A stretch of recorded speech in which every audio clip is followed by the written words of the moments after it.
And now it's time for Deep Patriots Thoughts with Fitzy and Hart. The New England Patriots are not a good football team, and it is not your fault, Pats fan. So, deal with Hey, who tried to blame me? I was just trying to. Everybody needs a hug in Patriots Nation, right? Well, the bye could never come at a better time because there could be no more depressing a loss to need a breather from, to have to, get up and walk away from, to just Why like. do we keep saying that, though? God, this was. There What was no was more that? depressing loss than Dallas. There was no more depressing loss than That's the home to the impressive, Saints. Andy. That's the impressive thing about the 2023 Patriots. Just when you think they've hit a new low, they find a way to go lower.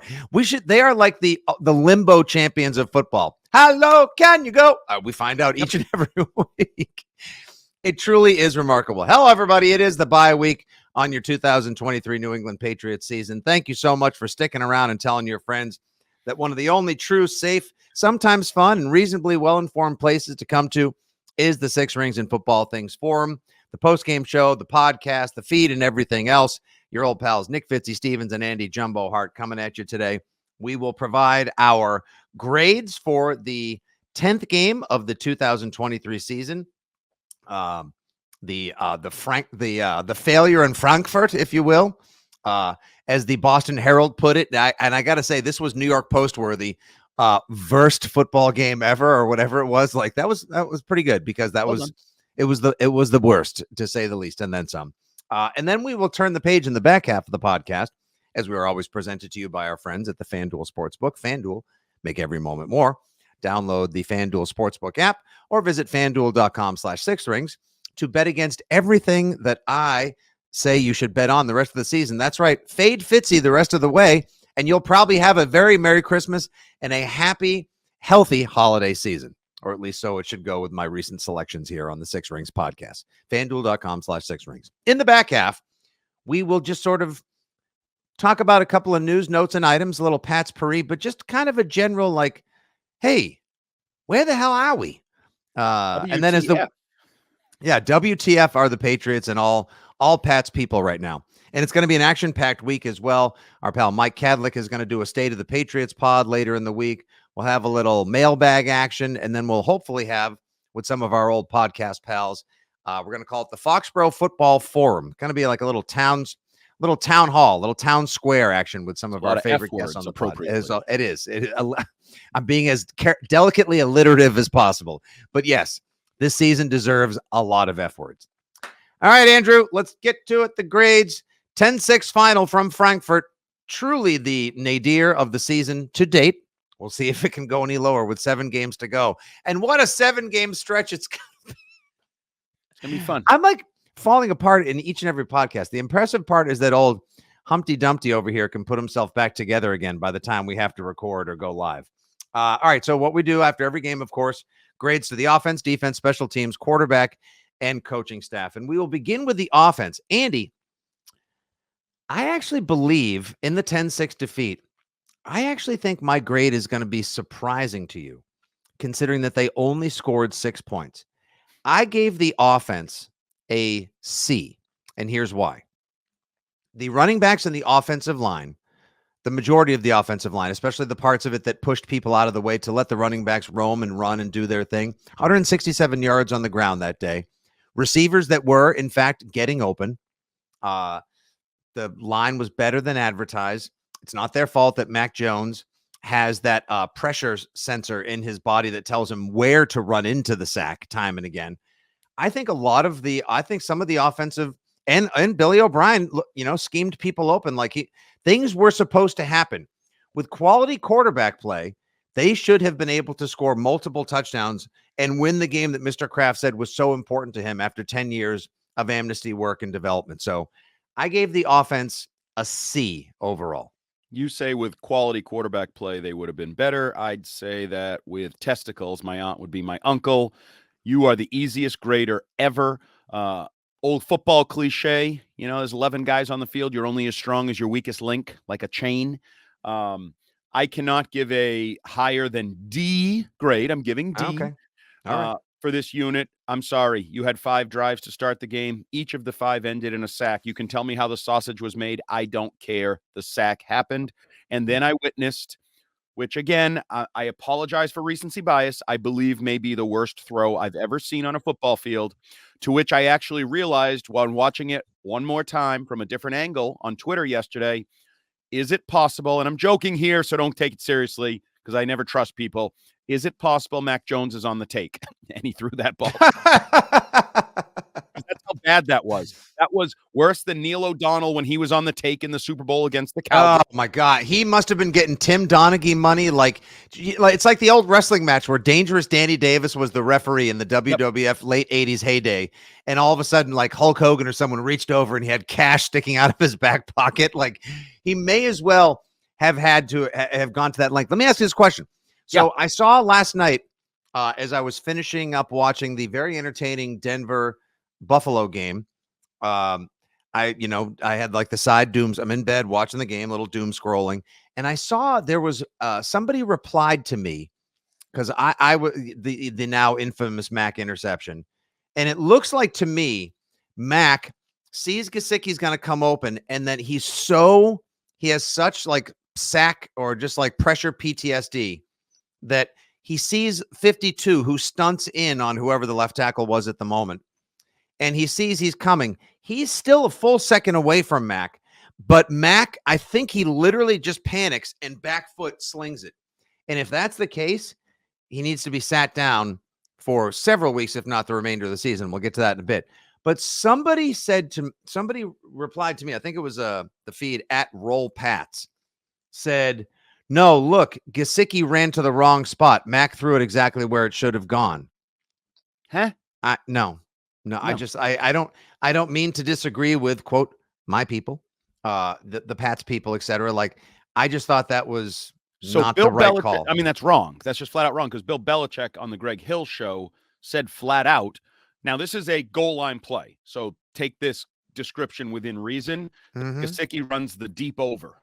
Well, the deep over does not go under. The deep over goes over. That's why it's called the deep over. It doesn't go under. See the way it works is the train moves, not the station. Right. So as far as the pressure goes, maybe that's it. But the reality is, I don't care if you're a Pop Warner 10-year-old quarterback seeing the pressure and you freak out a little bit.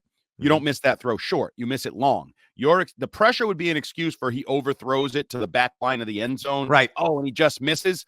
You can't throw it the way he threw it short. And again, this isn't an arm strength thing. Even off his back foot, Mac Jones is capable of getting it to where Mike Gesicki was. So however you want to parse it, describe it, anything, analyze it, it's the worst throw I've ever seen in my life. That being said, you are correct.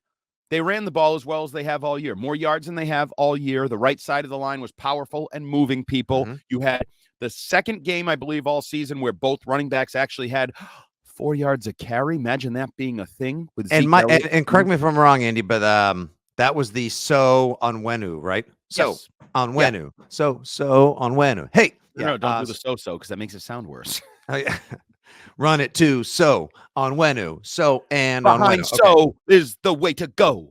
Exactly. So the right side, that's the way to go. Yeah. Behind Onwenu and so.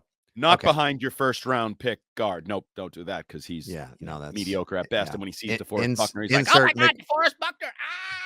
Insert well, I mean, that's a handful of human to deal with, but yeah. That is, but that's his job, and he was drafted in the first round to do that job, so I would expect him to at least be competitive, competent. I think he was drafted to do something else, and then they drafted the wrong. Okay, we're not here for that. We've already re-examined that 500 times. So the offense. Yep. You can't be as bad as they were on third down. You can't be as bad as they were in the passing game. Ooh. You also said, some receivers are getting open. Yeah, Demario Douglas, because Juju Smith-Schuster played like 98% of the snaps and had 1 target for 1 catch. That's your number 1 receiver. That's your veteran. That's your, we don't need Jacoby Myers. Get us a Juju. We like Juju. We like his mojo with his Juju. No.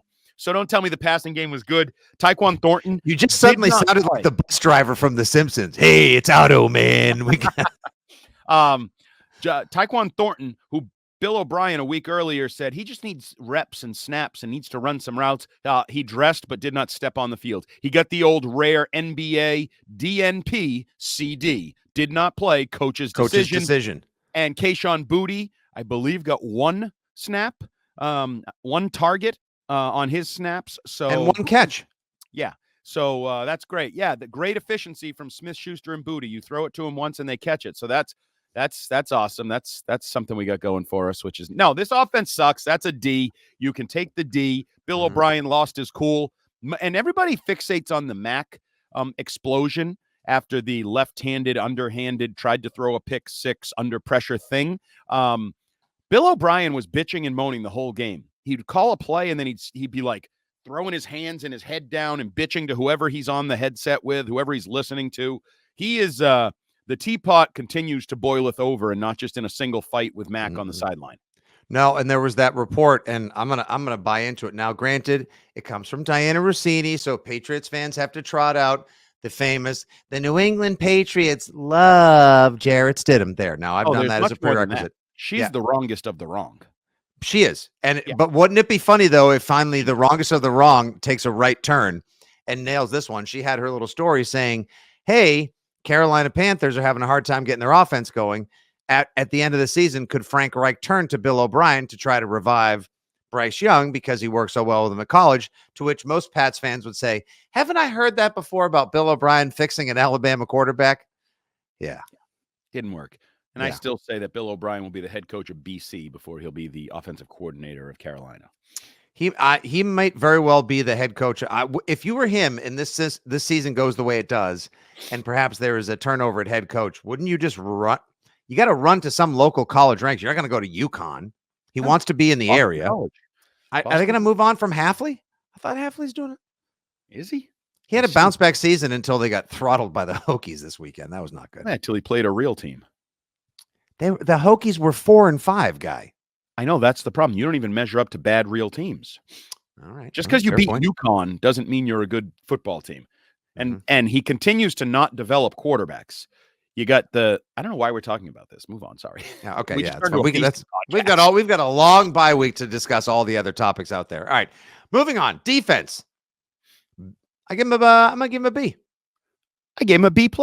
Hey, look at that, huh? Sorry, you gave up 10 points to a team that had scored 27 more, 3 straight, 21 in 8 of 9. That first team to prevent them from scoring 20 overall, correct? You should have won that football game. You held their ground games under 3 yards a carry. You, for the most part, gave Minshew reason to run around a little bit and miss some of his throws.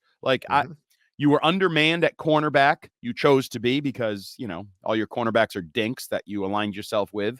It's weird. I feel like somebody in the offseason said this is a house of cards, but it's weird. It looks like a house of cards. Yeah, I don't know why you would get like Mike Pellegrino. You'd bring in a former lacrosse guy to coach the secondary, and then you'd give him a bunch of, or not the secondary en masse, the cornerbacks, and then you just give him a bunch of bozos to work with. And then he comes out and says, I decided who goes out there, and Shaun Wade has earned this opportunity. Come to find out, Shaun Wade earned the opportunity by the fact that J.C. Jackson didn't show up at the hotel, and Jack Jones doesn't give a rat's ass and was halfway out the door. But yeah, Shaun Wade earned it. And by the way, Shaun Wade made a couple nice plays in this game. He did. The nicest play. There was a screen pass that he blew up, a wide receiver screen. He was like Troy Polamalu. That was an excellent play, by the way. Listen, you actually think he's a safety, not a corner. And Andy, maybe he's the answer to DMAC for all we know. Like maybe that's what we find out as we try to divine any developmental positives during the remainder of this disastrous season. Maybe Shaun Wade finds a position because he's fit and he's athletic, and maybe a switch to here, right? All right.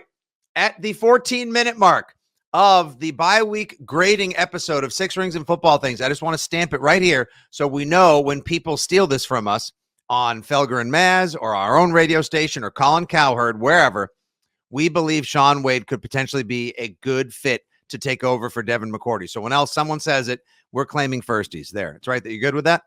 Damn right. Stamped. First again, as always. All these columns I read this week about how the Patriots really can't move on from Bill Belichick. It makes no sense. Yeah, it's weird. We've been talking about that for a month on the Six Rings podcast. I wrote it a week and a half ago, and now everybody else finally catches up during the bye. Thanks for reading and listening, fellas and ladies.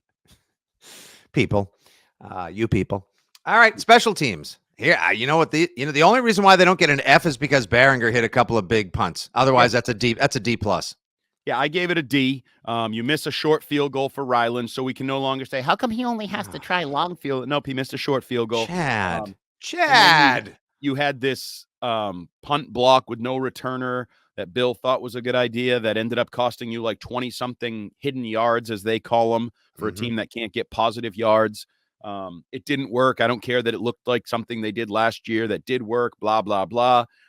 This is a production-based business. You went all in on the punt block. You didn't block the punt. It leaves egg on your face. So you're right. The only thing that was good here was Bryce Behringer, who has become, sadly, like a top 5 player on the Patriots right now. So if we were doing Andy Hart's 2024, rank the players 1 through 90, it'd still be like Gonzalez, Judon, then the punter. Barmore. Get Barmore in there. Okay, Barmore. Yeah, but he'd be top 5. But he's like a top 5 to 8 best Patriot in terms of doing his job. He even got porked. He crushed that like 79-yarder that rolled into the end zone for a touchback. Oh, yeah. Anybody to cover He's got an absolute boomstick, I'm telling you. Like Behringer boomstick. They nailed one of the draft picks, and then we'll get into how they didn't nail some other draft picks later in the second half. Yeah, how's that draft class doing that? Historically good. Hey, allow me to issue the mea culpa, you jackass. Yeah, jackass. All right. The quarterback, Mac Jones. F. Yeah,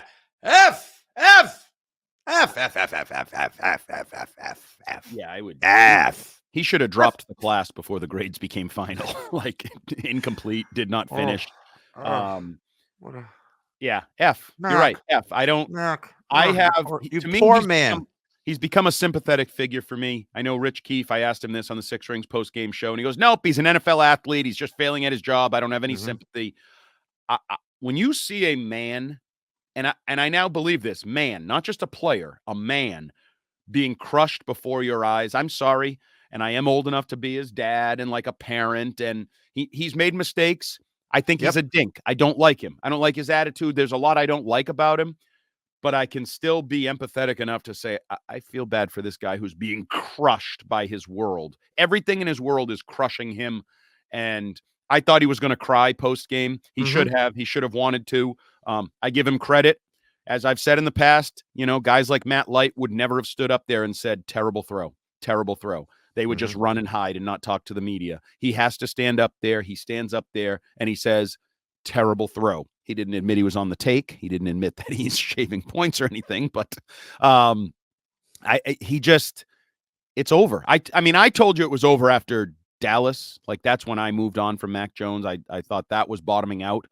Boy, was I wrong. He continues to bottom out. And Bill Belichick today, when asked if he was still the quarterback, did not say yes. He didn't say no. He just said, we got a lot of things we got to work through this week, blah, blah, blah.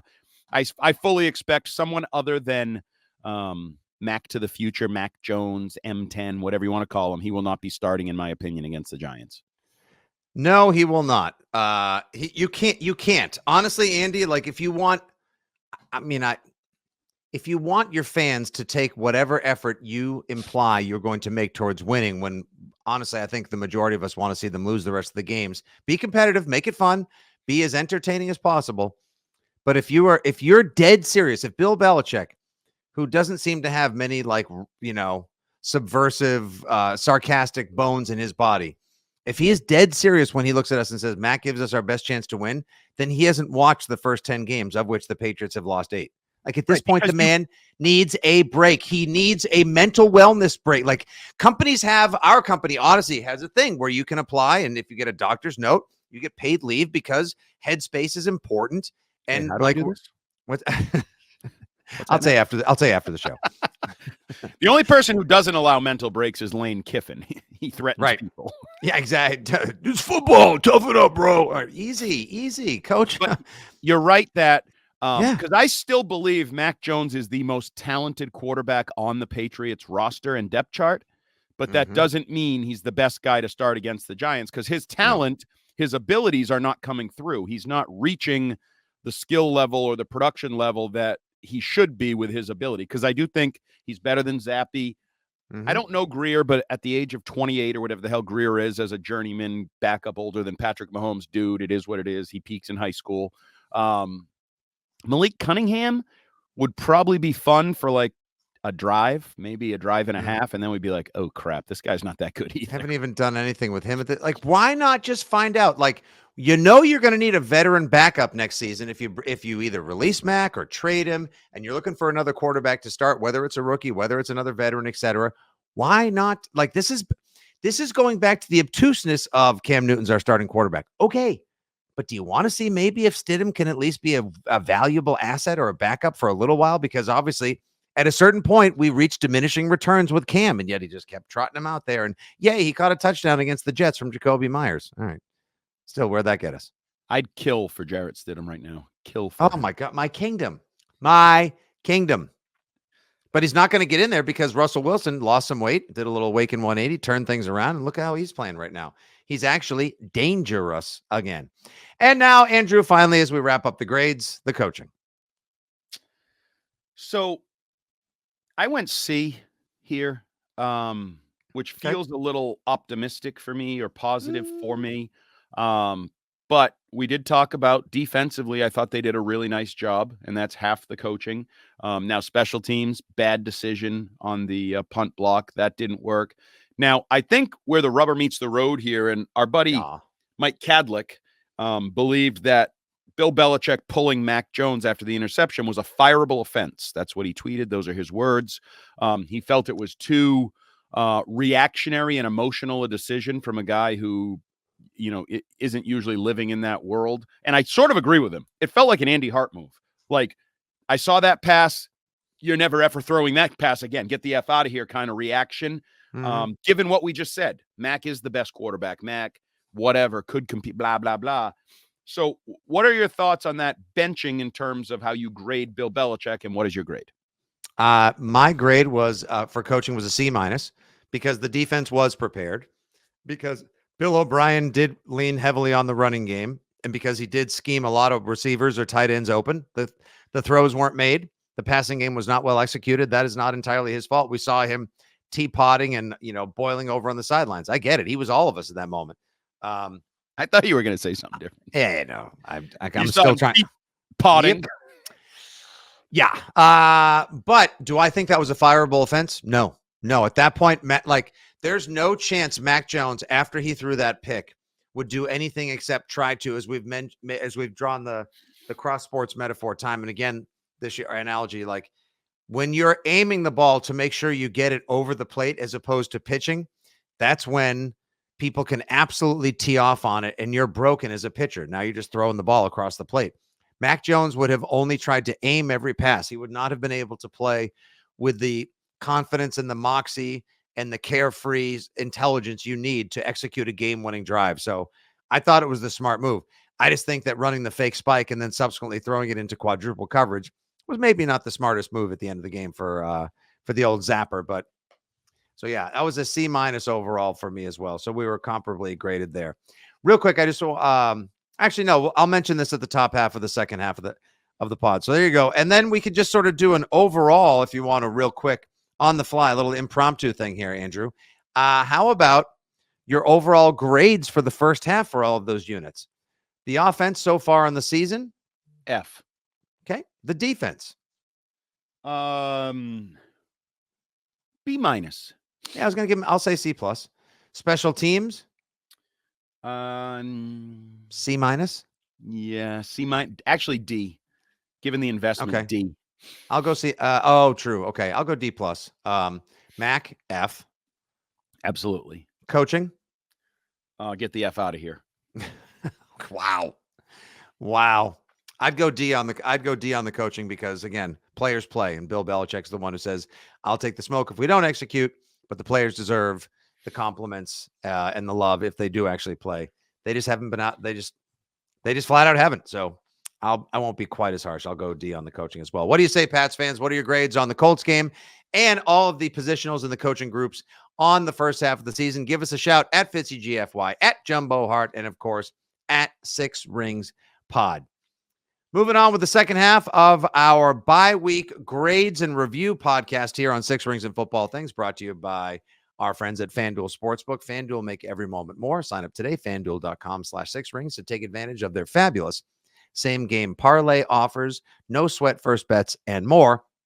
I want to make mention real quick of a longtime listener of Patriots Unfiltered, reader of Patriots.com, an old Fitzy Wicked Piss of webcast viewer, and now 6 Rings and Football Things listener, Andy, our pal from the UK Patriots fan club, Warren Ladd, who old laddie boy, one of our favorites. He said say hello. He said say hello and give some S to Andy for me.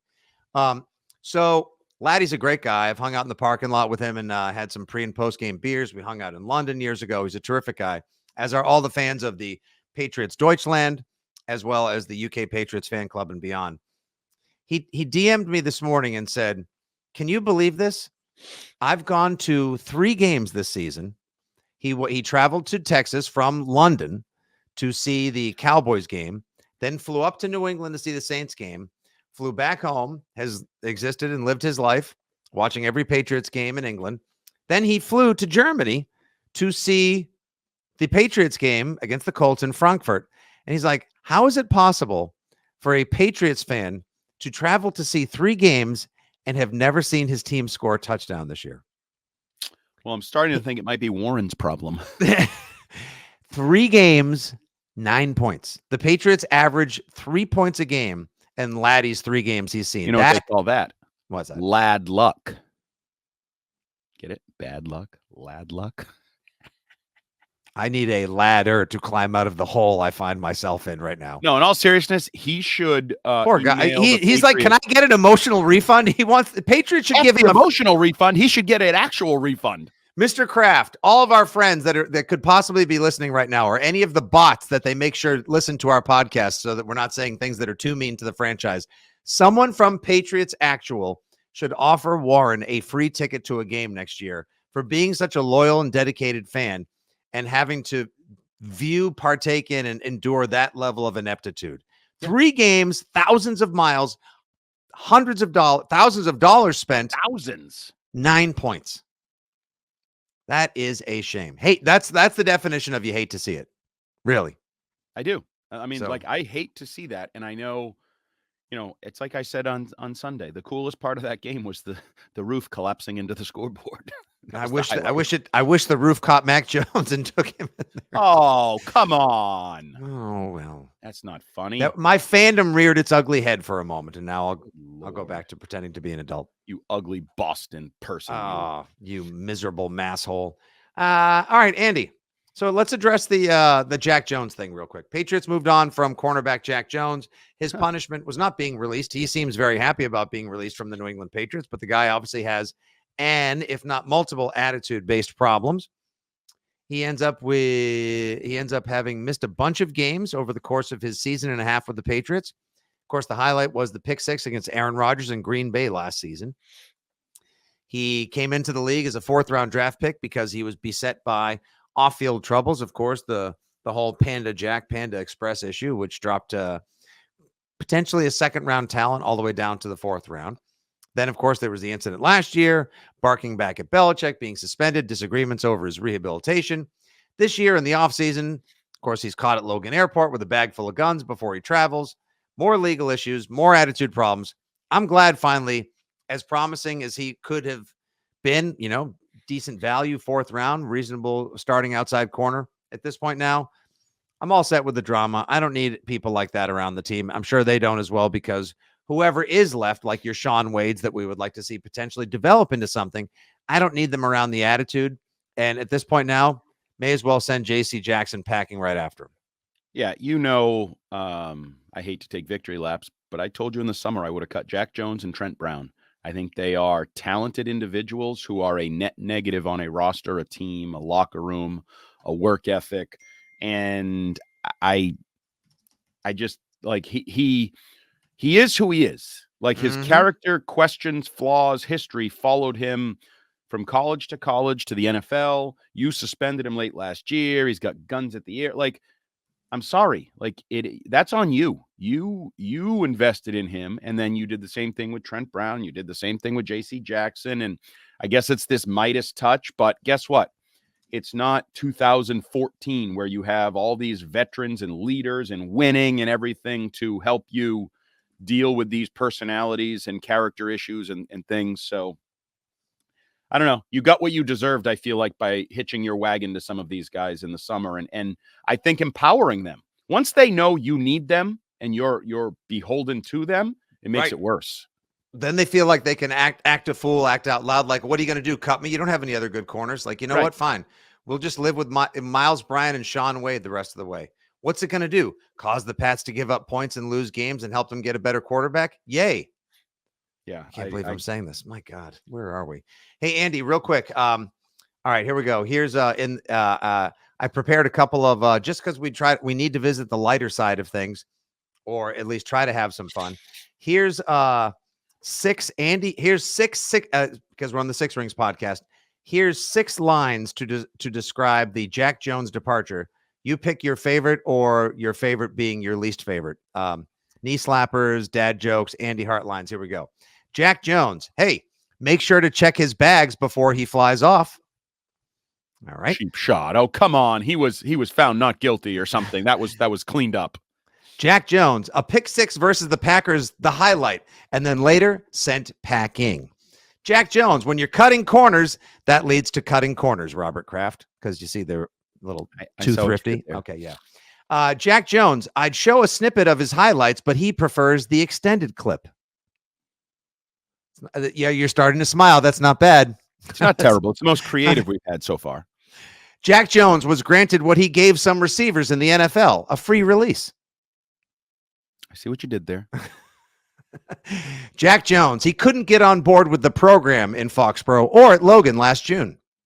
Oh, not bad. Would you give me a... See, Pretty sure his lawyer would call you a racist for those comments. Why? Oh, that's just what she... Okay, that's... She said that was the whole issue was the la, la, la, la, la. Hey, real quick before we move on, who picks him up? Who takes a chance?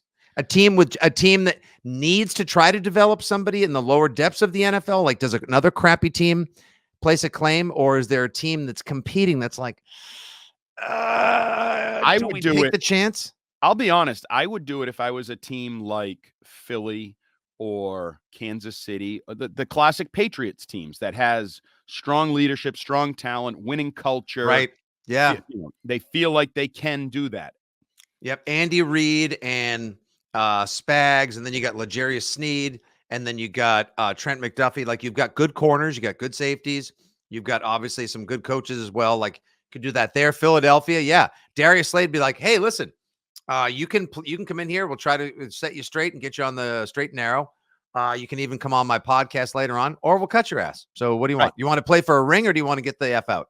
Right. Yeah, no. And then the one that might think they could and should do it that shouldn't do it is the Raiders, because I could see Antonio Pierce being like, I'm an ex-player. I know locker rooms. I'm from Compton. Like, I can take care of this kid. Bad idea. Don't do it. San Francisco, Andy, because they have needed one that I would put on the top list. They have needed an outside corner for a while now. Right. Now, whether he's that good or not, that's the other question here. We kind of talked ourselves into how good he could and would be. I don't know how good he is. We'll see. I'm not sure he's a high-end corner, but just go somewhere and blend into a good defense on a good team and try to... Now, I don't think it's going to change. I mean, there's all these like rumors, reports, scuttlebutt that he's like tied into off-field aspects that are going to follow him everywhere. Like, I don't know enough about this, but people tell me even his Twitter handle tells you about him. The double C has meaning, and like that. President Jack CC. Yeah. Yes. So you can think you're going to fix him, and you can think your culture and leadership is strong enough, but we'll see. Be careful. Those could be very dangerous waters. So tread lightly. Think there's any more cuts coming? The JC Jackson one is interesting, but I would say if you were going to cut him, why wouldn't you have already cut him? Why would you wait that he's going to come back the week after kind of thing? So, but I wouldn't rule it out. I mean, I think we're in that time where, damn it, I got nothing to lose. I might as well cut your ass instead of deal with you. So it wouldn't stun me if there are more cuts coming. I wouldn't surprise me either if JC Jackson didn't didn't take to the break very well. And the fact that he didn't have to travel and his attitude issues continue to persist and doesn't want the rest of that money. Adios. Bye. Yeah. And someone else can pick him up, and then Bill Belichick can turn to his locker room and apologize the same way Telesco and co did out with the Los San Diego Chargers. Andrew, what do you make of the JaMycal Hasty pickup? Jack Jones's spot has been taken by JaMycal Hasty, another little short fire hydrant running back coming from Jacksonville, maybe looking to be the third down back. Obviously, it didn't work out with your guy on the James Robinson hype train. Do you think JaMycal Hasty, just by chance, could there be yet maybe a little diamond in the rough where maybe he could come in and be like, oh, look, maybe a possible third down back? So I may be reading too much into this. All And right. certainly he's made some plays in the NFL. I know the highlight of him in San Francisco was making the rounds, of course. A lot of people run well behind that San Francisco line and in that scheme. So I don't I know. think you would probably be like a legit fantasy Yeah. option behind Trent Williams. But I did think it was notable. This word stuck out to me. What did you see from Jermichael Hasty that made you want to work with him? Was Bill Belichick's question posed to him in his morning press briefing today. And he said, we felt he was a good person to claim. In light of the Jack Jones release, I didn't know if that was intentional. Good person. I don't know anything about Hasty. Is he like a locker room guy? Is he a hard worker? Is he like I don't know anything about him, but I found it interesting that Bill said a good person. Didn't say a player. Right. Talent. He said a good person to claim. I don't know if that means anything. It stuck. It hit my ear when he said it. I don't think you're out of order in wondering what Belichick's intentions were there. Like, Maybe I don't just think have good people around. Like, Yeah. F it. We're 2-8. We can lose with good people, just like we can lose with not good people who are maybe better talents. he's the opposite of what Jack Jones was to our secondary, Well, our it felt like. cornerbacks room, and our locker room overall. Yeah, it could be. But I don't maybe know. I'm just throwing it out there. You know what? I'm excited to watch Will Greer flare him a screen against the Giants in a few weeks. Sure. When Bailey Zappi gets pulled at the half because he's ineffective. I'll take any reason for like I mentioned the Sean Wade play. That was a play that I like jumped out of my seat. Like he runs up, and you're like, whoa, a play. Like, oh, I like plays. I still enjoy football when there's energy and stuff. Right. Like, I'd like to see a little bit more of that. And certainly the running backs brought that. I'm not saying they're without that. I thought Ramondre Stevenson brought that kind of energy to the ground game. He was and getting. So does Zeke. Like, Absolutely. God bless Zeke for being a professional. Like, honestly, Absolutely. I never thought I'd say that, but he doesn't have to be. He could be bitching. He could be sulking. He could be like, why the F did I sign with this effing team kind of thing? And or why the F didn't this team send me to, I don't know, San Francisco to be the backup to not even CMC. Who's their Elijah Mitchell or whoever else? Like, I just somewhere where I had a chance to play for relevance. But nope, he has been a pro about it. And I think that will probably lead him to get another Patriots level $2 million deal next year because he's not running the last bits of tread off the tires this year. And he has turned out to be a positive influence on the team. So bravo, Zeke. Huzzah. Did you get a chance to read the Bill Barnwell piece? I did not. I'm not a big Bill Barnwell guy. I know. But like, ever since he told me why the Patriots should trade Kendrick Bourne all off season, I was like, are you serious? Like, do you pay attention? I mean, he's their best receiver. Why would they trade him? Well, actually, if they had, they probably would have gotten a piece for him. And now, of course, the poor guy's out. Yeah, and then they would have sucked earlier. He was leading the team in receptions, passing yards, and touchdowns. He's the only capable, competent receiver I like him. had. I'm a fan. I'm a card-carrying member of the Bourne Poly fan. Okay, club. What Barnwell write this time that I can write? Well, it's just there's a really good, like, he goes through the drafts from like 2015 to now and just shows everybody like this is, you need to know where we are, like what the Patriots did in all of these drafts and who else was available at the time and how badly Belichick as personnel evaluator and general manager missed. You and I know this, and nobody else wants to hear the Debo, DK versus AJ Brown versus N'Keal Harry stuff. But there are just so many other cataclysmic swings and misses along the way, which is, it's depressing, but it's kind of like you need to steer into the history to just know from whence you came. But then also, I think the most telling paragraph, there's a section about how Bill Belichick has basically, there's a section about the Belichick doghouse and how real it is. He wonders aloud if the Patriot way, the Patriots winning formula still really exists. But I think the part that is the most interesting, Andy, there's multiple headers in it. It's called A Very Familiar Coaching Staff. And basically Barnwell says Belichick has, as we have said time and again here for months, like the Mad King has surrounded himself with family, friends, and yes men. And there's no one from outside the organization. So you're getting no unique thoughts. You're not getting anybody with a different or fresh perspective. It's just people that kind of like, yeah, Bill, it's a good idea. Yeah. Or yeah, what about this? Okay. Yeah. Well, I mean, let's do this the Belichick way. Like, there's nothing different about the way people approach these things. He says, just real quick along those lines. They did their weekly Sirius XM Let's Go email that has some quotes from Tom Brady's podcast.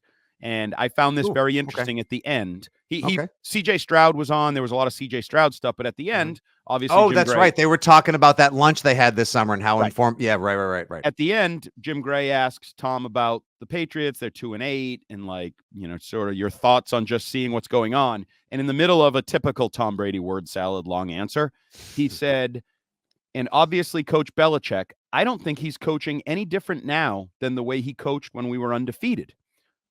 And I found that interesting. So what's the difference? Oh, talent. Tom. Talent. I do think there's a lot of what Bill does that is still what he always did. And without the talent, and also that was in 2007.